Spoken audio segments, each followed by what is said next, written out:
Most English learners memorize thousands of words and still cannot understand a single conversation between two native speakers. And the reason is not your vocabulary. It is 2- and 3-word combinations that completely flip the meaning of everything.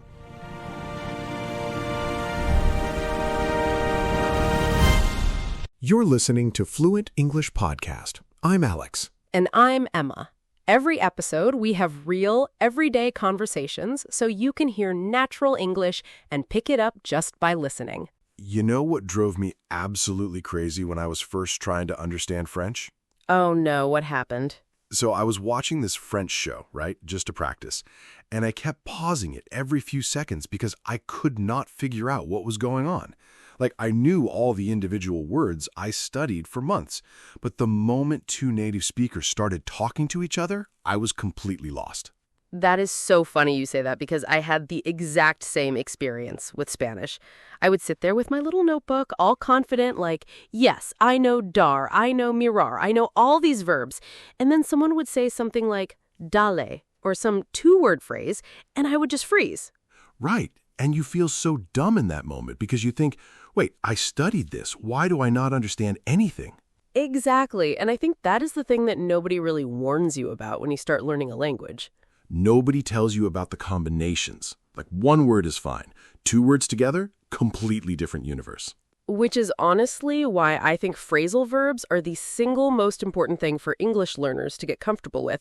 Not just to know, like to actually get comfortable with them. And we are going to talk about that today because these things show up constantly. Like, we are probably going to use about 15 of them just in this conversation without even thinking about it.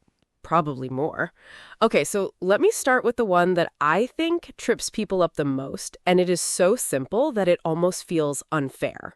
Oh, I bet I know which one you're going to say. Give up.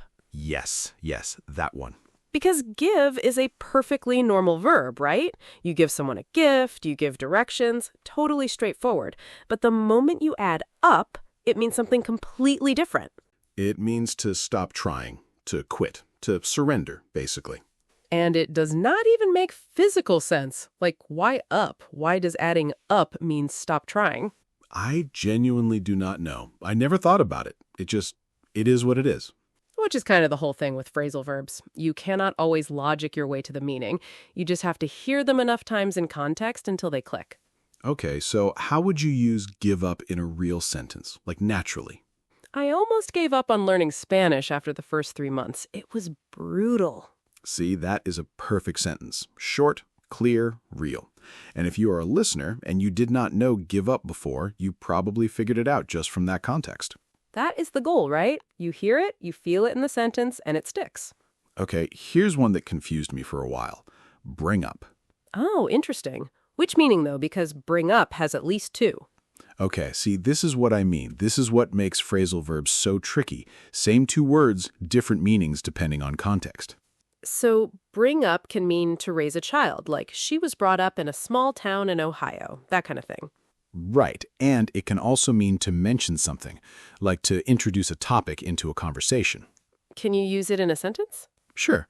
I didn't want to bring up the argument we had last week, but it was still bothering me. Perfect. And if someone said that to you in a conversation, you would know they were about to bring up something uncomfortable. Which is almost always the case, honestly. Nobody ever says, I didn't want to bring it up, but you got a promotion. It's always something awkward. Fair point. Okay, here's one that I use constantly, especially when I'm trying to sound like I have my life together. Look into. Oh, yes. Very responsible sounding. Very. Like, I will look into that. It just sounds like you're a person who handles things. But what does it actually mean? To investigate or to research something, to dig deeper into a topic or a problem. So it is not just looking. It is more like examining. Exactly. Like, my landlord said there was a problem with the heating, and I told him I would look into it, which really means I will actually figure out what is going on. I love how look into sounds so professional. Like, you could say the same thing with investigate, and it would sound stiff and formal, but look into it? That sounds human. That is such a good point. Phrasal verbs almost always sound more natural than the formal single-word version. Okay, we have to talk about put off, because this one is my personal villain. Oh, because you put things off constantly? I am a chronic putter-offer. Is that even a phrase? It is now. But yes, put off means to delay something, to do it later instead of now. I put off doing my taxes until literally the last possible day. I put off calling the dentist for 6 months. See, we are both disasters. But the sentence structure is interesting, right?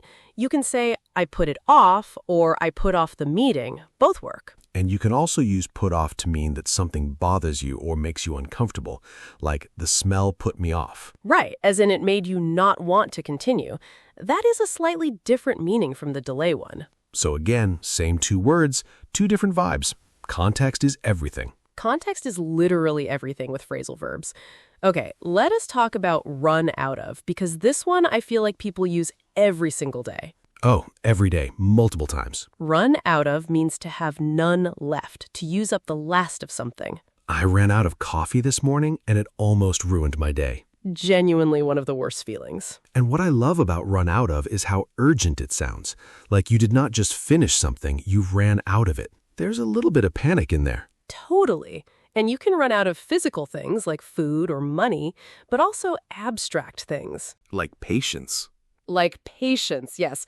I am running out of patience with this situation. Completely valid sentence. Or time. We are running out of time. That one creates a lot of anxiety. It really does. Okay, here is one that I think is very underrated. Figure out. Oh, I love figure out. Figure out means to understand something or to find a solution, like to work through a problem until you get the answer. And it sounds so determined, like you are not just hoping the answer comes to you, you are going to figure it out. I spent 2 hours trying to figure out why my phone was not connecting to the Wi-Fi. And did you figure it out? I turned it off and on again. Classic. But see, that is a perfect everyday example. Figure out is not a dramatic word, it's just, normal life problem-solving language. And learners should know that native speakers say figure out instead of understand or solve in casual conversation, like almost always. Right. Your boss is not going to say, I cannot comprehend why the numbers are wrong. They're going to say, I cannot figure out what happened with these numbers. Much more human. Okay, I want to bring up one that I think sounds a little strange at first. Come across. Oh, interesting choice. Okay, so come across can mean to find something by accident, right? Yes, like I came across this old photo of us from high school. Which means you did not go looking for it, you just found it unexpectedly. Exactly. There's that element of surprise or chance. And then there's the other meaning, which is how you seem to other people. Right, like how do I come across in this video? Which means, how do I appear? What impression am I giving? I think that second meaning is really useful for people learning English because you hear it in job interviews, presentations, social situations.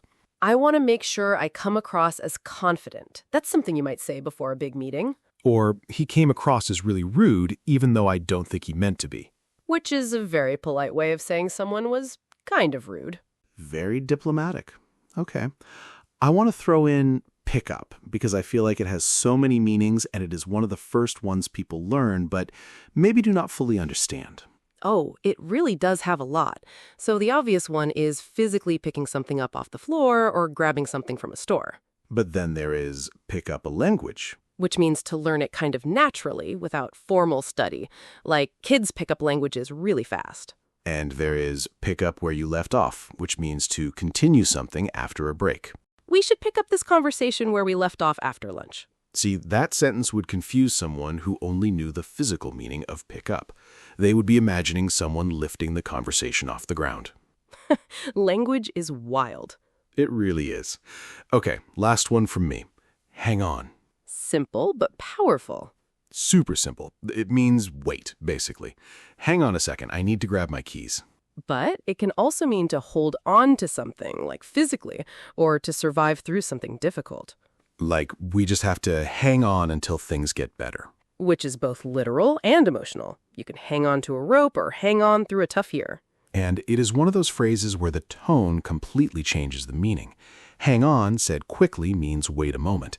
Hang on said slowly with wait means keep going, do not quit. I love that. The same two words, but the tone shifts everything. This is why listening is so important for learning a language. You cannot get tone from a textbook. You really cannot, and I think that is kind of the whole point of what we do here. Exactly.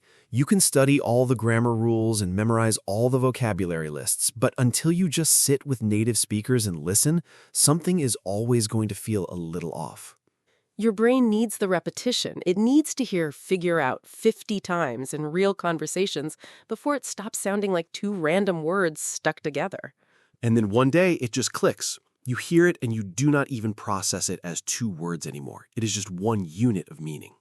That is such a good way to put it. It becomes one unit. So, okay, let us do a quick run through. We talked about give up, bring up, look into, put off, run out of, figure out, come across, pick up, and hang on. 9 phrasal verbs, all in a normal conversation. And hopefully, none of it felt like a lesson. That was the goal, because the moment it feels like a lesson, your brain starts treating it like homework, and then it's a lot harder to absorb. Learn by listening, not by studying. That's kind of our whole thing. All right, we'll be back next episode with more of this, and in the meantime, just try to notice phrasal verbs when you hear them this week. Don't look them up right away. Just let the context tell you what they mean. Your brain is smarter than you think. Give it a chance to figure things out on its own. See what I did there? Very smooth. And hey, if you want to put today's tips straight into practice, go check out our episode called Listen and Repeat, 50 English Sentences for Daily Life. It's exactly what it sounds like. Real, everyday sentences you can listen to, repeat out loud, and start using right away. Perfect follow-up to everything we talked about today. It's this video on the left side. Trust us, your English will thank you. Bye, everyone.